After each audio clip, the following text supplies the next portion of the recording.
Culture should have been what Anna enjoyed best. She'd been a dancer, after all, not so long ago. Chorus line at the Winter Garden. Standing there amid the shadowy shrubs, she ran an absent hand over her rumpled shoulder-length hair. Her dark roots were showing badly, and the bleached curls were already turning to frizz in the damp air. She sighed.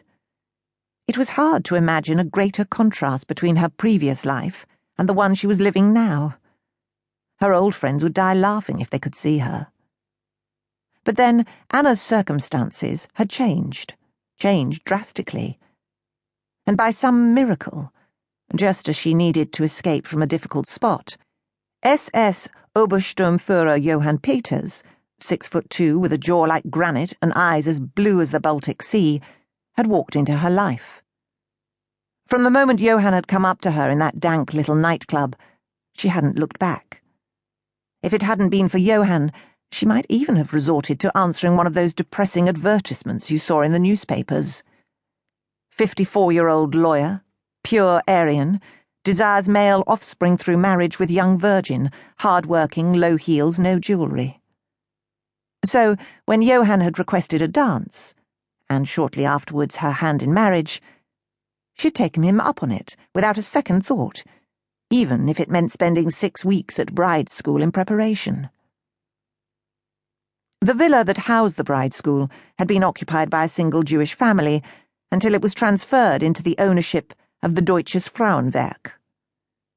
As Anna walked between lessons, she would look wistfully at the grandeur of the decor, the folded mahogany panelling of the hall, and the line of little bells in the kitchen which were connected to different rooms in the house.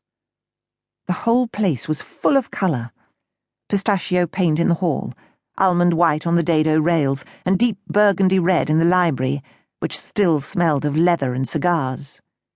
The music room, an entire room devoted to music, was painted daffodil yellow, and the ballroom, which was lavender blue, had a ceiling like a wedding cake, moulded with plaster roses from where great chandeliers were suspended.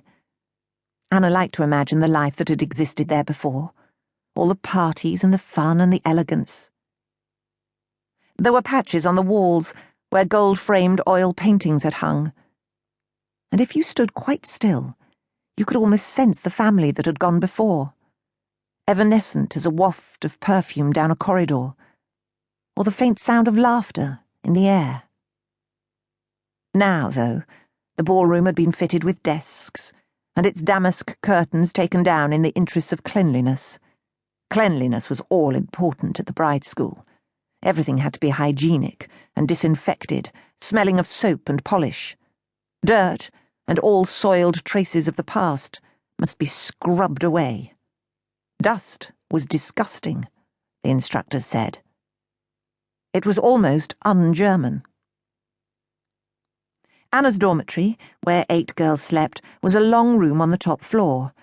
It must have been the nursery originally, but it had been redecorated in the same plain, brutal fashion as the rest of the house.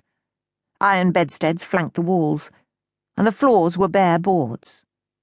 The wallpaper had been whitewashed over, but if you tipped the wardrobe slightly, you could see a remnant of it, pale pink, with knotted posies, in a spot that was difficult to reach.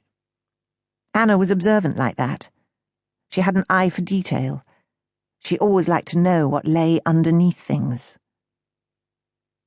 It had been hard to leave her bed and slip out of the house unnoticed. Strangely, for an organisation which believed so fervently in fresh air, the dormitory window was kept locked, and after bedtime, the corridors were patrolled by the sewing mistress, Fräulein Wolf. Brides were encouraged not to leave the room except in cases of emergency.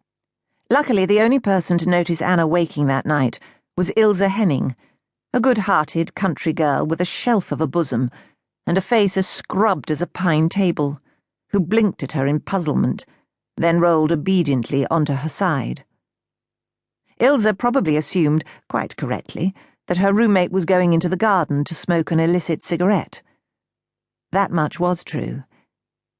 Yet it was a deeper restlessness which was troubling Anna Hansen. All day, she had had the curious sensation that she was being watched. It was nothing obvious. Just a brooding self. To keep listening to this audiobook, I've left you a link in the description so you can do it, at no cost thanks to Audible's 30-day free trial.